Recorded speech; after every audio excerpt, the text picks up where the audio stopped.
Was there an Adam? Was there an Eve? Or did we evolve from what we conceived? Either way, we got what we needed when the sun shone down on the Garden of Eden.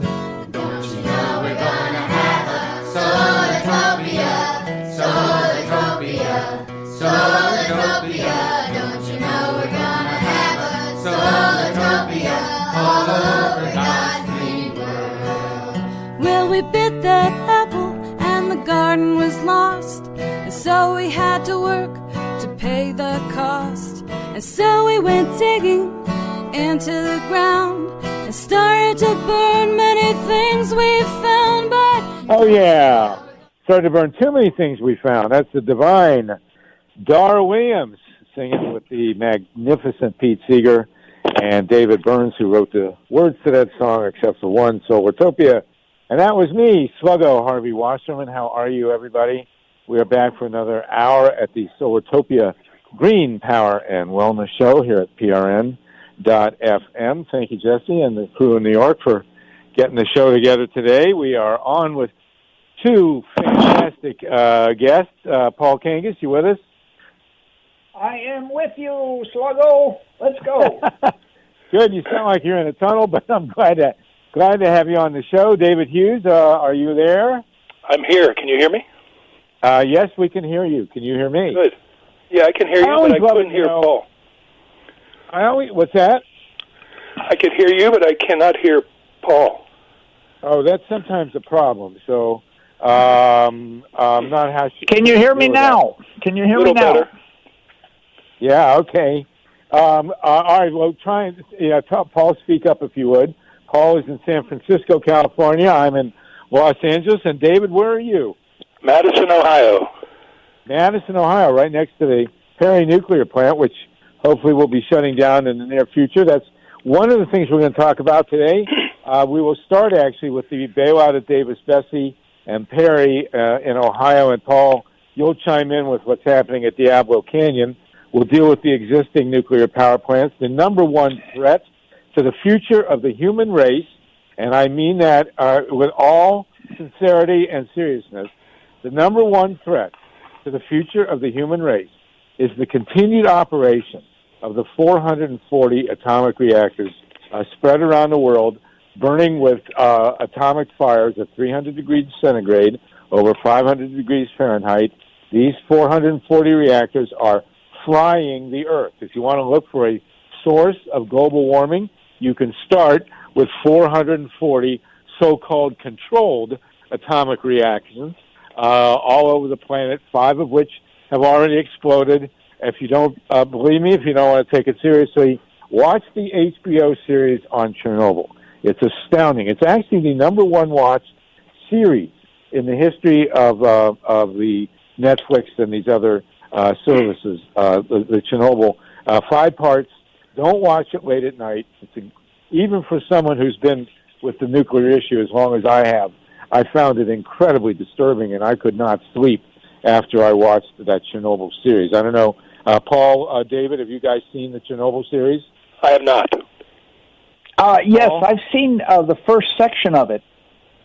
Well, you got to watch the whole thing. It's quite astounding, and as best I can tell, pretty accurate. The one thing they do not show, there's a police helicopter flying over, if you're wondering what that is in the background. Of course, in Los Angeles, there is always a police helicopter flying by, but at any rate, they did not. It was very, very graphic, this Chernobyl series, and very true to life, I think, or true to death, actually, and quite astounding in its revelations.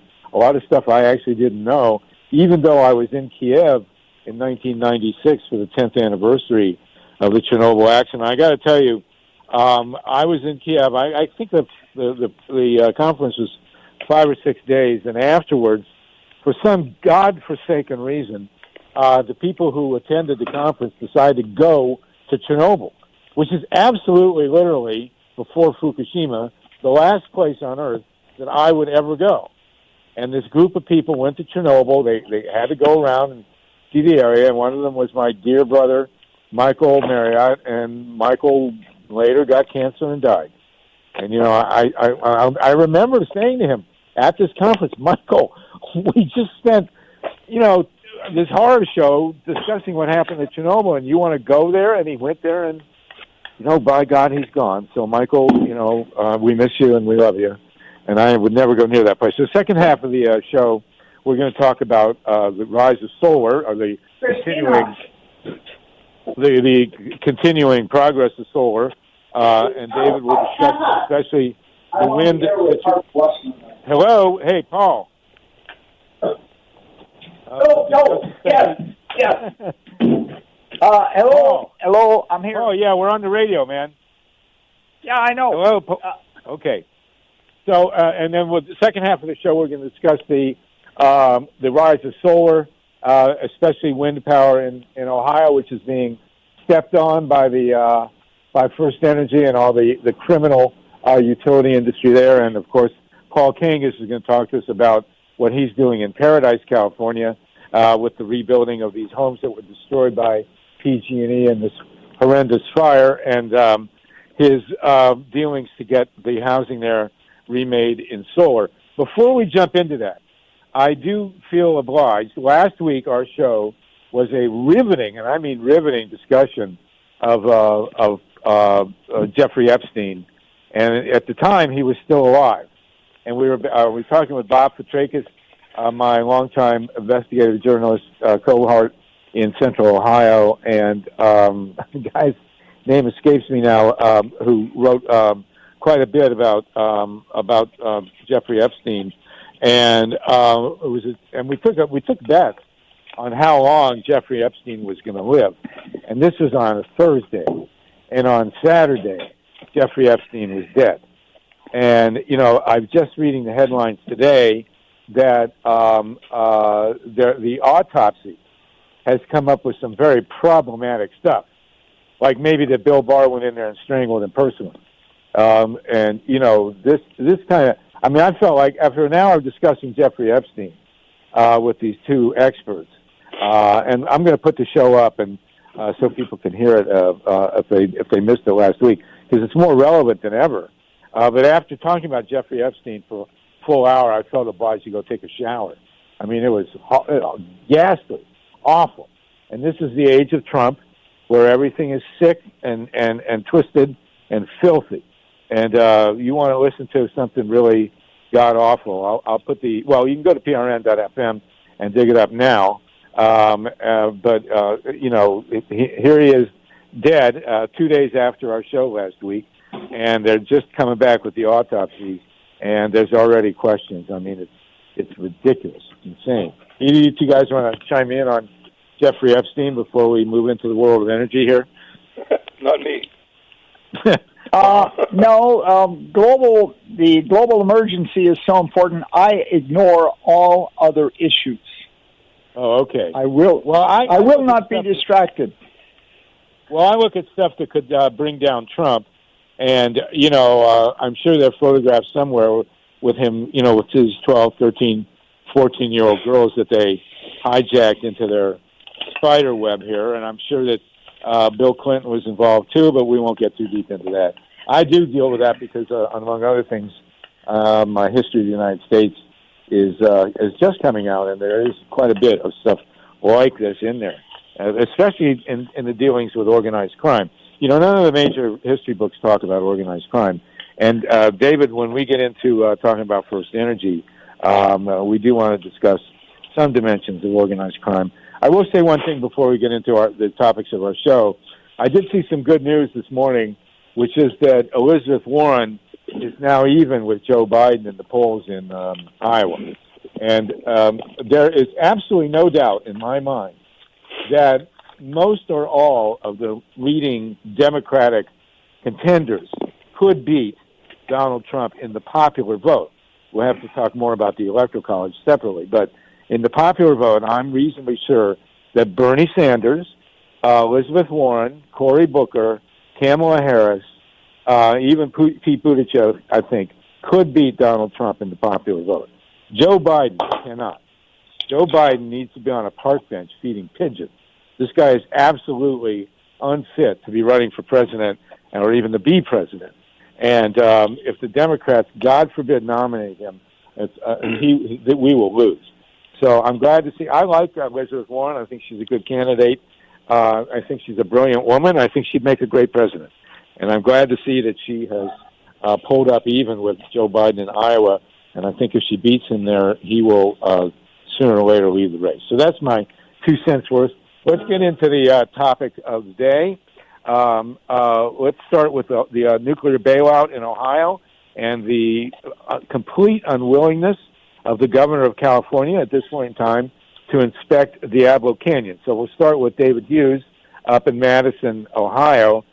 David, tell us, please. Of course, you live in Pittsburgh, but you're an Ohio boy at heart, and you're in Ohio now. Tell us what is insanely going on with this bailout in Ohio. Well, for a couple years now, the First Energy, which is based in Akron, Ohio, which owns the Perry plant east of Cleveland and the Davis-Besse plant west of Cleveland out in Port Clinton, both on Lake Erie, and the Beaver Valley plant 1 and 2 down near Pittsburgh on the Ohio River. They've been trying to get legislation passed in Ohio and Pennsylvania to give them just, ratepayer money because they mismanage their company and they're in bankruptcy and they can't compete with their nuclear plants in the deregulated market. So you know how it is in capitalism. If you have socialism for the corporations and the rich, and the working class are screwed, and that's what's going on here. So they've been trying for 2 years, and they finally spent a lot of money to get supporters elected to the Ohio House in Columbus, and they got this total corrupt politician as speaker, and he and his cronies got this bill through that bails out First Energy to the tune of about $150 million a year for their 2 Ohio nukes, and it ends up being close to $8.5 billion over 7 years. So it passed the House, then it went to the Senate. They had a hell of a time in the Senate getting all the senators to agree on language, but it eventually passed a couple weeks ago, and it passed basically, and then it was sent back to the House for another vote, and it passed essentially by 1 vote. Had they had 1 vote less, they would not have passed the bill. So that's how close we came. We mounted fierce opposition for the last year, and especially the last 6 months, exposing this travesty. There's so much badness about it. I mean, we've paid for this plant over and over and over to the tune of several $billions, and now they want to make ratepayers all over Ohio, who have nothing to do with the Perry plant or the Davis-Besse plant, pay for these boondoggles. Can you hear me? Hello? I can hear you. Yes, I can hear you. But I don't hear Harvey. I hear you well. Okay. Yes. I think we have Harvey's to fight not here. Atomic energy the best we can. Oh boy. The way Germany fought atomic energy was. Hey, Paul. Germany built solar-powered houses. Hey, Paul. Yes. We're not. I hear you. We're not. Harvey's not here. We're not getting through. Well, that's okay. We are continuing the discussion. I think maybe we should call back in. There's been a technical glitch, but that's okay. He'll be right back in 1 minute. But I don't know if we're on the air. The way the Germans, I was in Germany when Chernobyl melted down, and the way the Germans were deciding to fight atomic energy at the time was building fourplex houses with 100 solar panels and forcing the utilities to pay 99 cents a kilowatt hour. That's what Germany did, and that's how Germany has shut down, 22 atomic energy plants. So I think that's better than fighting in the legislature. The carpenters can more effectively fight atomic energy by building solar houses.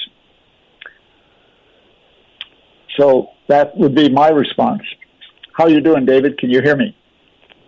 I can hear you. Great. Okay. Well, meanwhile, the technicians are bringing back Harvey in 1 minute. They told you that? That's what I think needs to be done. I'll give you a good example where it just happened last year. In Germany, they had a giant coal mine that collapsed not in Germany, in China. And it filled up with water. And so they just finished installing 160,000 solar panels across the surface of the lake. It is now the largest solar facility in China, and it's near Shanghai if people are traveling that way. I'm going there in December. Okay. So, David, what else is happening in Ohio? Well, the big story recently is that there's been a group trying to get an initiative on the ballot for 2020 to kill that legislation that bails out the nuclear plants. Right, but David, there have been questions raised about this group. Well, go ahead and keep telling us, but discuss this problem of who we don't really know who they are, do we? Not exactly. We don't know. I've been asking, and I haven't gotten any answers yet. I'm not sure. People were supposed to be looking into it, Joe DeMare for one, and I just haven't heard anything concrete about it. Harvey, how much of what I said got there? You were kind of gone. I don't know if... Yeah, my phone cut out on me, but we're back. Is that history I gave recorded? Yes. No, we're good. Oh, okay. My phone cut off, but yours did not. You've been good. And I'm back online now. So what we're concerned about on this referendum, Ohio, thank God, does have a referendum, as does California, option. So we can question what the legislature has done. And by the way, you mentioned a corrupt head of the Ohio legislature. His name is Larry Householder. Right. And he's as big as the House, so it seems to be fitting. But and he does whatever First Energy tells him to do. Right. And so First Energy now has bought, just outright bribery, bought the legislature to pass this insane bailout, not only for 2 nuclear plants, but also for 2 coal plants. They threw in some subsidies to some solar farms, but nothing in the future. So this is a serious situation. And now we have this unknown group who is allegedly challenging they're gathering signatures, and they've actually filed one petition with the Ohio Secretary of State to challenge and get this thing overthrown, this bailout overthrown by referendum. But what they filed with the state attorney general is incredibly sloppy, don't you think? Honestly, I haven't seen it, Harvey. That's what I'm worried about. Have you seen the language? Yes. No, but the attorney general came. Right. It's either the attorney general or the secretary of state. I don't remember which one. The attorney general, Yost, David Yost. David Yost came back with like 18 technical points. Right. 21. So this thing was incredible. Yeah. 21. I mean, this thing was really badly done. I assume so, but I don't know. I haven't read it. That's the problem. So what we're looking at here in Ohio is a challenge that we're pretty sure we can win. I mean, you can correct me if you think I'm wrong, David, but I think if we have a legitimate challenge to this bailout on the ballot in Ohio, I don't see how. I think we can win. Don't you? Well, you never know with referendums. I've seen, especially in California, look like winnable referendums get beat by big money. So it depends. First, it depends on the language. I mean, the language has to be precise. And it has to appeal to ratepayers who are getting ripped off. And if it does that, it should have a good chance. But it's not going to be easy. No, but I think we'll win. I hope you're right. But I wanted to go back a little bit before we got to the referendum. I don't know how much time you have. Yeah, go ahead. No, we're good. Just how atrocious this is. This bailout for one of the 4 plants, one of the 2 plants in Ohio, for Perry 1 in Ohio. This was a plant that was announced in the late 70s, and it was supposed to cost $1 billion. That's good. It ended up costing $9 billion. Right. It should have never been put into the rates. Dick Celeste and Tom Chema screwed people who helped them get elected. The Perry plant did not make the cut in terms of the rules at the Public Utility Commission. It was excess capacity. There was no way to justify including it into the rates, but Celeste and Chema did that on behalf of First Energy back in the 80s, and the plant went online in 87.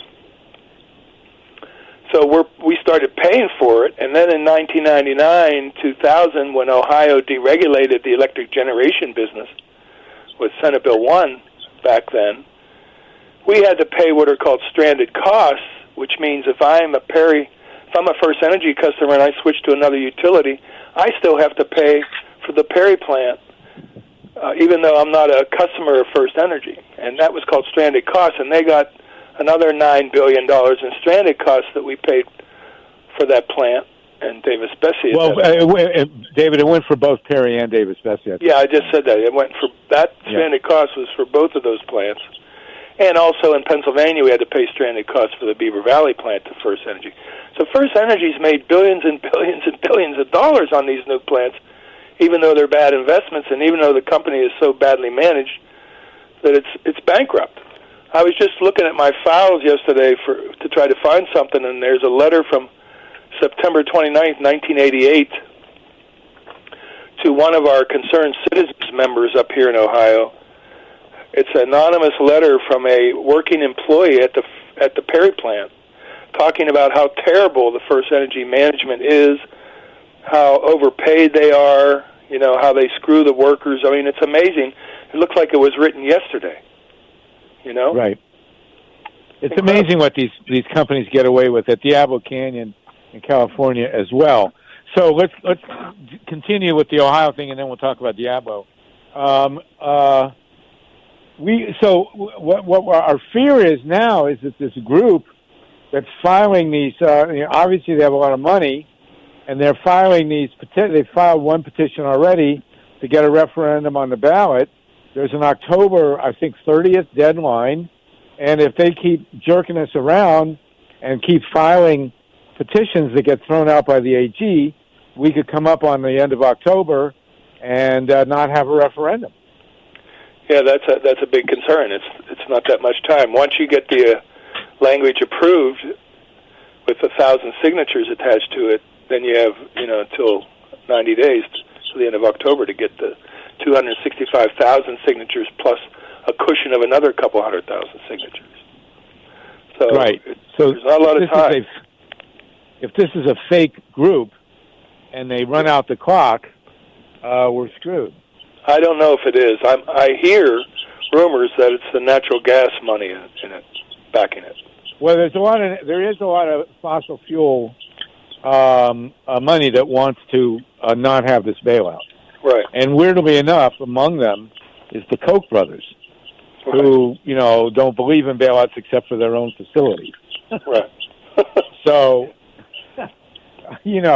and God help us, Perry and Davis-Besse in particular, is really in the running for the most dangerous, most likely to blow up of all nuclear plants in the world. That Davis-Besse is just a wreck and has absolutely no business, flipping a light switch, for God's sakes. I do want to throw in two things, and David, I'm sorry if I'm repeating one. I will tell you, it is embarrassing, I will tell you what happened on my phone. I'm sitting in California, and I'm outside, and the phone got too hot. I had it covered. I thought it was safe, but the sun heated it up, and so I had to put my phone in the freezer, and it cooled down enough to come back to working. So there you go. If you're sitting on a cell phone out in the sun, you need to make sure it's properly shaded.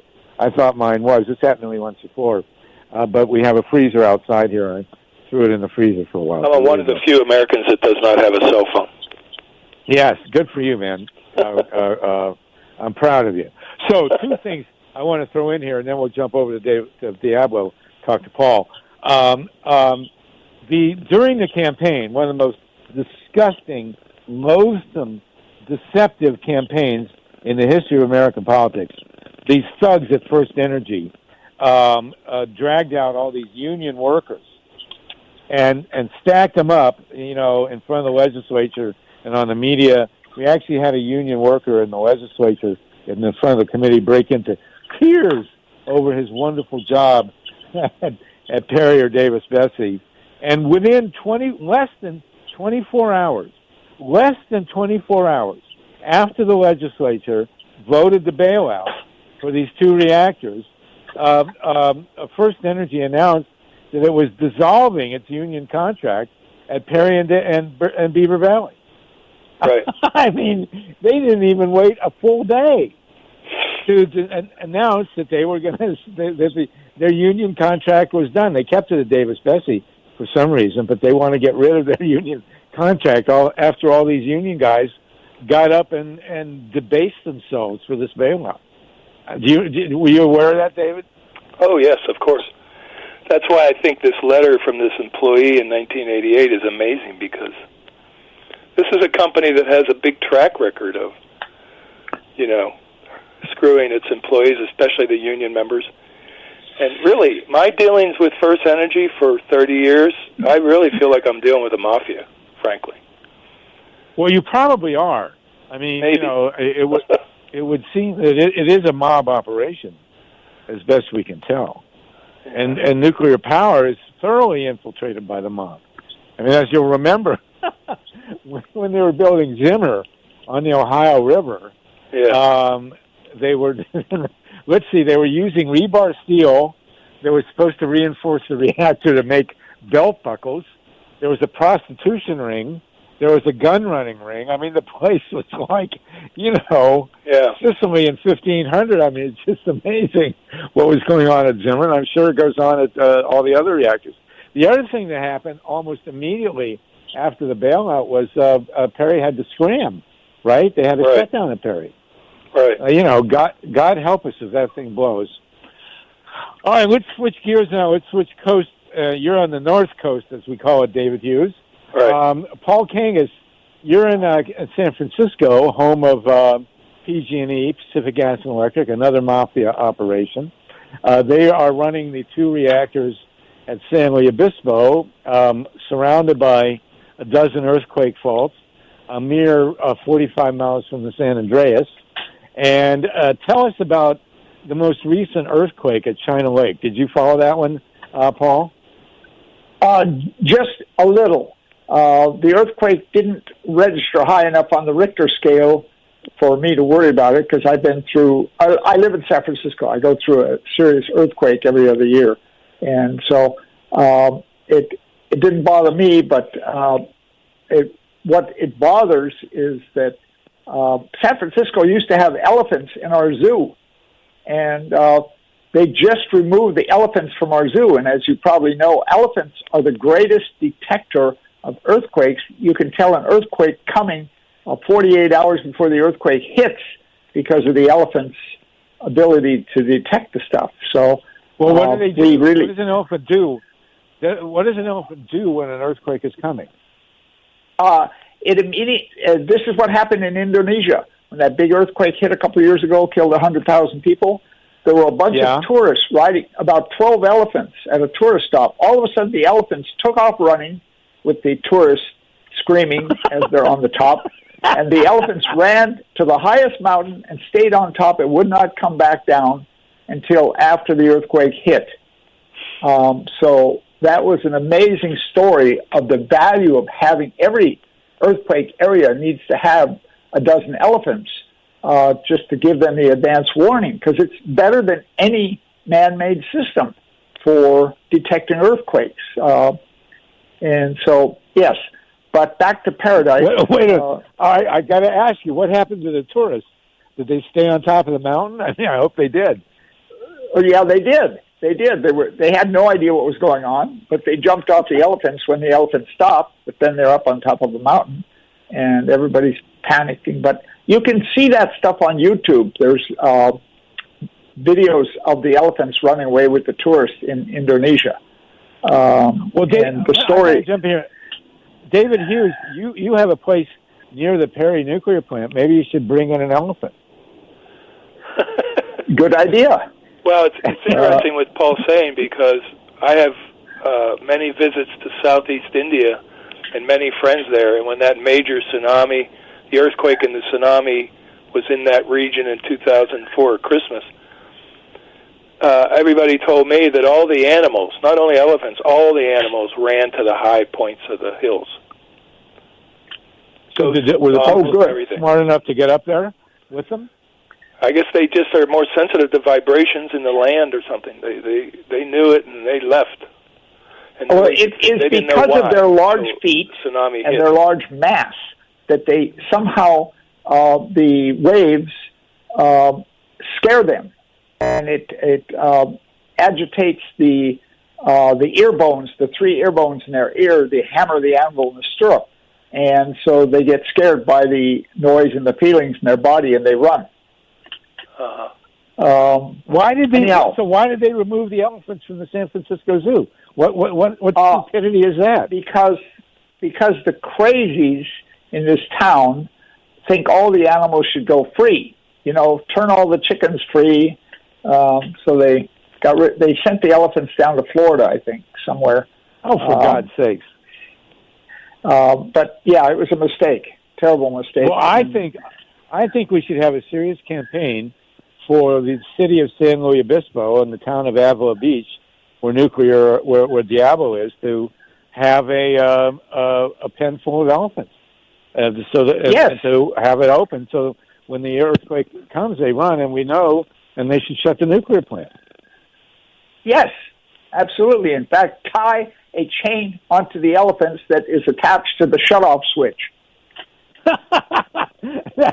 That's good. I like that. Well, of course, Perry, the first reactor in the United States to be damaged by an earthquake was Perry on Lake Erie, right, David? Right. And the fault line goes right under the plant. It was in 1980, and of course, as they're discussing bailing out the reactor, there was a 4.0 about, 22 miles from Perry, right? Right. Not even that. Unbelievable. Yeah, just southwest of it. Well, I brought up, Paul Kangis, the earthquake at China Lake, which is about 200 miles from San Luis Obispo, because it was a 6 point. Well, actually, they have a 6.0, I think it was, 6.1. And if that 6.1 had hit at Avila Beach, the only thing on the news today would be the radioactive cloud that poured into L.A. and killed 10 million people. I mean, that's basically what would happen if a 6.0 like I say, it was a China Lake Ridgecrest. If that had gone in, been 200 miles over, so a little bit to the southwest, Perry would be Davis. I run through the litany here. Diablo Canyon would be a pile of smoldering radioactive rubble. Anyway, so Paul, real quickly now, because we want to get to Paradise and talk about solar, and David, I want to talk about wind in northern Ohio. Tell us what's happening with the attempt to get our liberal governor here to inspect Diablo Canyon. Well, yes. As you know, there's a bankruptcy proceeding in San Francisco concerning PG&E. And every day there's a headline story of what the judge and PG&E are doing in court. And Harvey and I have filed a intervening lawsuit in order to have standing to have some input, but so far they haven't entertained it. You mentioned, I have to go back to one thing. You mentioned the media is ignoring the danger.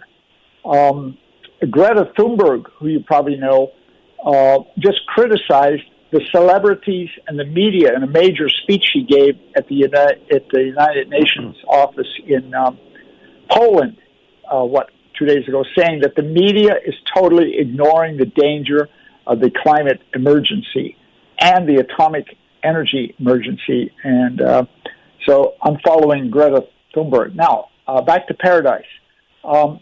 We have a situation in Paradise where I was invited up to speak, and 25 families have signed up a petition with me to try and get the government in California to pass a law allowing fourplex houses to be built on the footprint of each single-family house that was burned down in Paradise. About 60 or 70% of the houses in Paradise were burned down.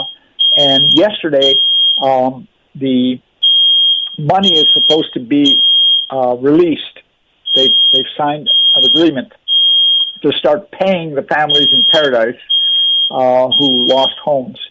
Also, at the same time, the state of California has actually introduced a law to allow the building of fourplex homes on the footprint of a single-family home that is destroyed by fire or any other destruction.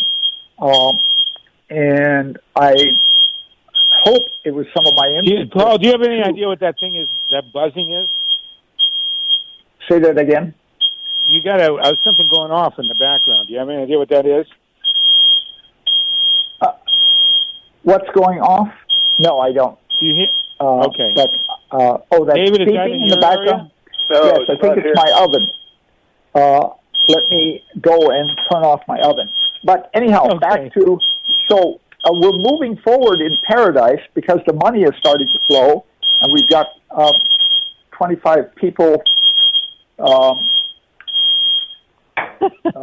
signed up to... Wait. Can you get your oven turned off there? Yeah, I'm looking for the source. Is that a fire alarm? Throw it on the back porch. Fire alarm. Something's burning in the kitchen. But I hope it's not. The Diablo Canyon nuclear plant. Right. But I can't see it. I don't know where it is. Can you go? Are you on a cell phone? Can you go somewhere else? No, we're under control. It's just I don't know where the alarm is that's going off. Well, do me a favor. Let me talk to David. Let me talk to David and call me back. Oh, there you go. Well, no, I'm okay. All right. So, Thank anyhow, God. There we go. So here's the plan that I've worked out so far. I'm now lobbying to start a sort of a Peace Corps type committee for the state of California, which would be called like a solar committee. And what it would do is it would hire high school students and pay them $20 an hour for 20 hours a week of working in Paradise to help build fourplex houses, each with 100 solar panels and a battery. Since we've got a California law is moving to be passed very soon, this will help Paradise a lot. And since the money for paying such a solar Peace Corps would come from the military budget.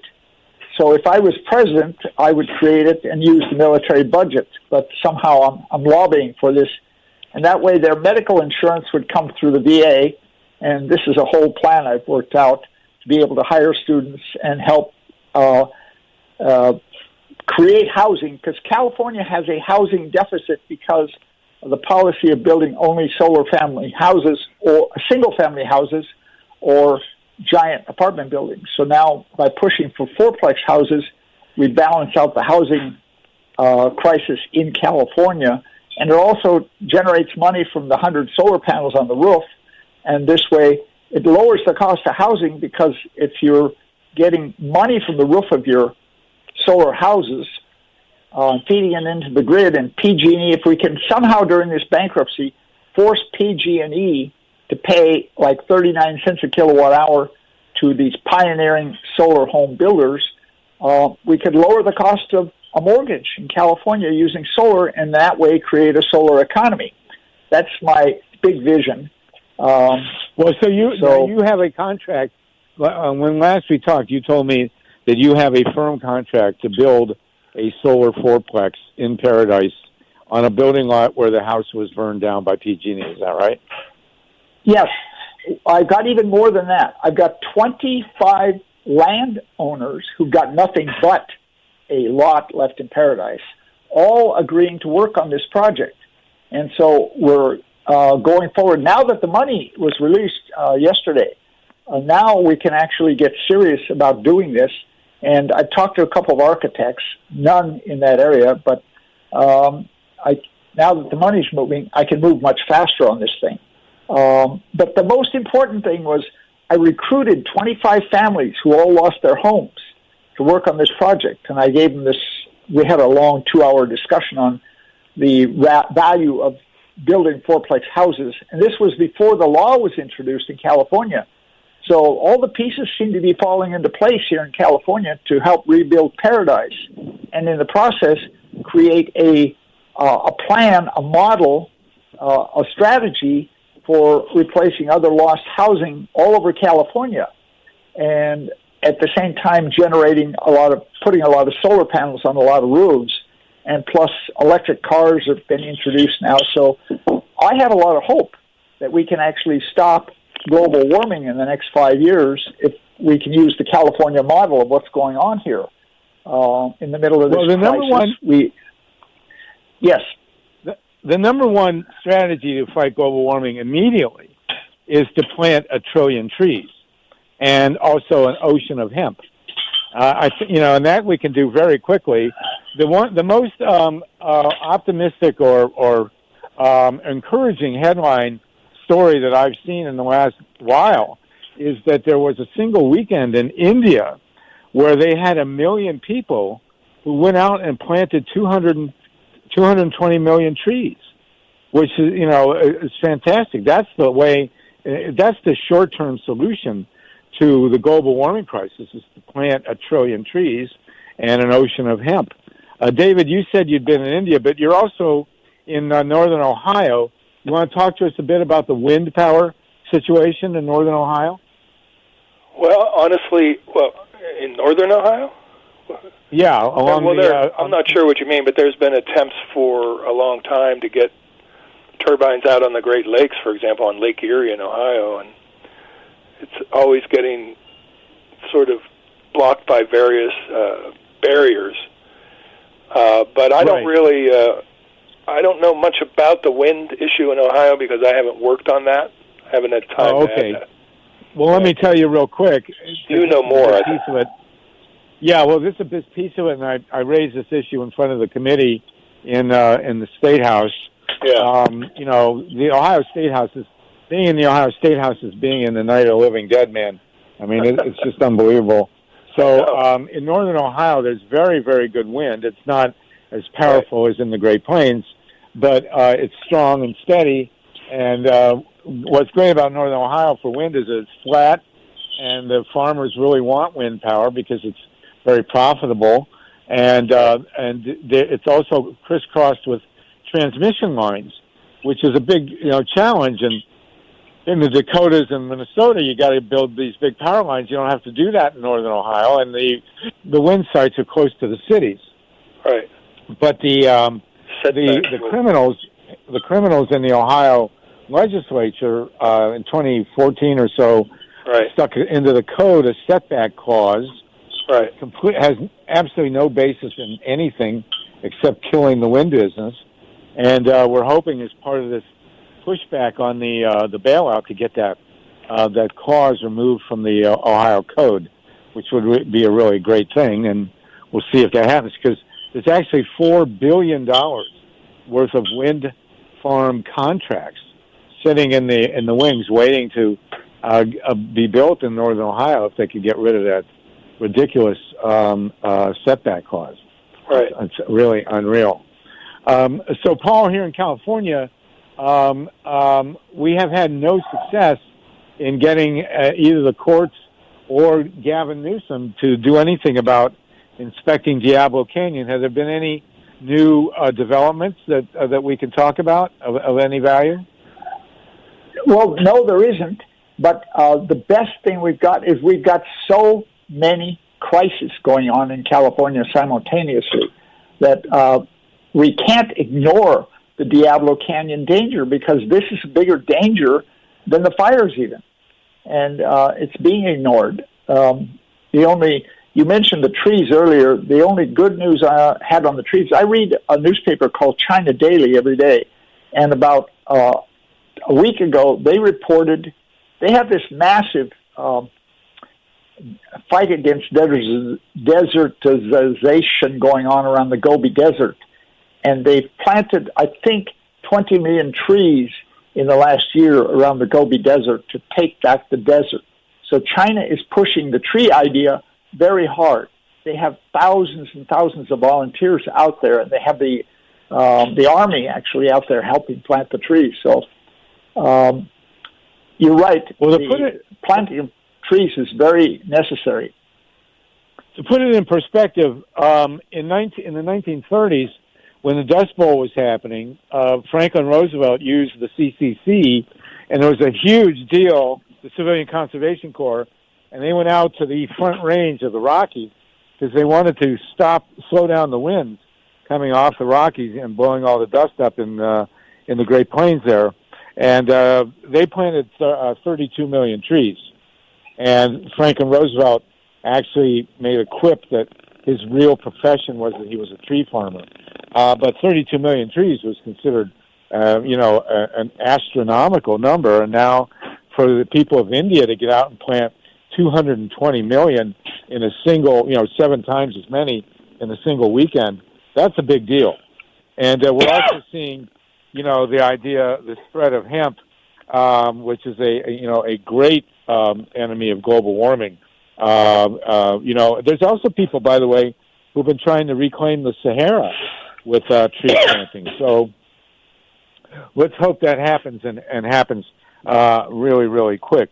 So, Paul, how much solar do you think is really going to happen now in California? How long is it going to take you to build this fourplex, and you think the rest of Paradise is going to go that way? It takes about 6 months to build a house. At age 14, I actually built a house because I used to live in a small house with my 2 brothers and 2 sisters, and 3 brothers all slept in the same bed. So I told my parents I was tired of sleeping in the same bed. So my stepfather told me, well, you see that corner lot over there? We lived on a big piece of land. He said, you can go build your own house right under the mulberry tree. And I did, with his help. He brought me all kinds of free lumber from the railroad yard where he worked. And so I just built a house which is still there. So it does not take long to build a house once you get things going. I've got the bank loan lined up, got the land lined up, got 25 families committed to doing this. So I think if you can do it. If you got 25 families committed to a fourplex, you should be building 6 fourplexes, shouldn't you? Well, the problem is most of these people are in their 50s and 60s, and they're still debating whether or not to rebuild. These are just the 25 families that signed up when I was up there speaking about 2 months ago. Well, that would be a fantastic thing to see Paradise. What did Trump call Paradise? Pleasure. I guess he was thinking of Jeffrey Epstein at the time. So if Paradise, California, what do you think the odds are that whatever is going to get rebuilt there will be 100% solar? Well, that's one of the big debates, is because they love their trees. And there's no trees in a lot of Paradise now. So I said, but the trees are gone. The houses are gone. The trees are gone. And so a lot of people lived there because they liked the trees.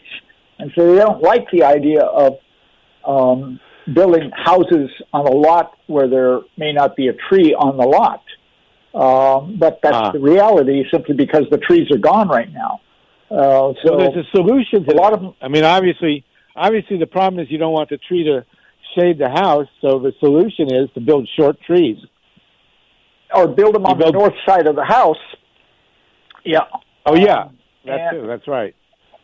And it's not as sunny as L.A., but there is enough sun up there to, enough sun hits the city of Paradise in 1 hour to power the whole city for 1 year, according to Al Gore. That's a quote out of his movie. And he's right. I've gone up there and looked at the central. In fact, I follow the weather in Paradise to try and keep track of how much sunlight they do get. And they get enough to power the whole city. So it's just a matter of the will now, if people, I know there will be a couple of people who will stick through this project. And once I get it going, more people will be attracted. And I think because this law is passing now in California, the wind's to my back right now. Everything's going in the direction I need to get this thing done. If I can get one fourplex house with 100 solar panels built, I can get the process started. And my strategy is the idea of also somehow tapping it. If I was the president, I would tap the military budget and use it to fund this project. But I'm not the president this week, so I'm doing the best I can. You could use the military itself. I mean, bring all these people back from Afghanistan and the 800 bases we have around the world and solarize the country. It could go overnight, right? Well, yes, David absolutely. Hughes? And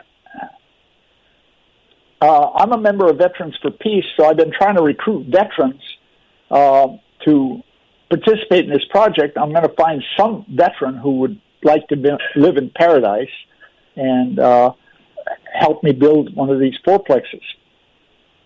Well, fantastic. David, do you have solar on your place in Madison there? We don't have it here in Madison. This place is only actually open 3 months a year. But I have it on my permanent residence in Pittsburgh. Oh, you do? Fantastic. Yeah, so I don't pay for electricity basically. You have a home that you own and you have electricity and you have solar and you're self-sufficient? Right. Mm-hmm. You have a battery? No, I don't. But we have a fairly good net metering rule, so I get credit and money every month kicked back to me on that. Oh wow, fantastic! Yeah. How about an electric car or a hybrid? I have a hybrid. It's still in pretty good shape. It's a Honda Insight, so next car would be maybe possibly a plug-in. But I want to mention something, Harvey, that is very important in this fight on nuclear power generally. Yeah. As you well know, and I'm sure Paul does, the pro-nuclear industry is suddenly concerned about climate change in the last couple of years, vis-a-vis these bailouts. Suddenly they are promoting nuclear as the answer to climate change because it's emissions-free. It's zero-carbon energy source. Well, that's a lie. It's a lie, and yesterday I got the latest annual environmental and effluent release report on the Perry plant. It's 2018 is the latest. And if we could get the media to even do a little story on this, we'll be making progress, because the amount of stuff that they release is amazing. But if you say to the nuclear proponents that these plants routinely vent pollution, like radionuclides, for example, and some of the deadliest gases known to exist, they'll say, yeah, but we're talking about greenhouse gases. And what this report shows right here is that, of course, they vent routinely carbon-14. But what the interesting thing is, it's vented as carbon dioxide. It's vented as CO2, which is a flat-out greenhouse gas. I mean, absolutely. But nobody knows this, and they've been very successful in getting everybody, particularly politicians, to run this mythology that nuclear is zero carbon. I mean, it's just amazing. And I every time I talk to a reporter, that's what I raise. Yeah, absolutely. And of course, the line I use is that no windmill ever killed a fish. David Hughes, Paul Kangis, you guys are great. Thank you, guys in New York. I'll be back next week in Solartopia. And let's have solar in paradise, and let's shut down all the nuclear power plants. See you, Paul. See you, David. And see you, everybody, next week in Solartopia. Solartopia.